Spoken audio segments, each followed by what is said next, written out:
ჩემმა გამომწერებმა იცით, რომ ხორცის შაურმა უკვე მაქვს მომზადებული და ახლა გთავაზობთ განსხვავებულ შაურმის რეცეპტს მდობის სოუსით, ყველით და კარტოფილის ფრით. სლობოდას უგემრიელეს ზეთში შევწვათ დამარინადებული ქათმის ფილე ორივე მხრიდან. ქათმის ფილეს შევწვით, ახლა შევწვათ ზეთში დაჭრილი კარტოფილი. შემწვარ კარტოფილს ზემოდან მოვაყაროთ მარილი. გავშალოთ ლავაშის ერთი ფენა და წავუსვათ სლობოდას მდობის სოუსი. დავაწყოთ ყველი, კარტოფილის ფრი, პომიდორი,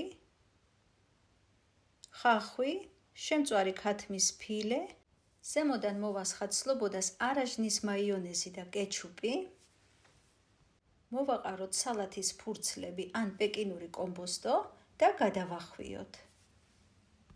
მოვათავსოთ ერთი წუთით სენდვიჩის აპარატში. შეგიძლიათ სენდვიჩის აპარატის ნაცვლად გამოიყენოთ ტაფა. შაურმა დიდი ხნით არ გავაჩეროთ სენდვიჩის აპარატში ან ტაფაში, რომ კარტოფილმა არ დაკარგოს თავისი ფორმა. მოამზადეთ და გემრიელად მიირთვით. მე დაგემშვიდობებით შემდეგ გემრიელობამდე.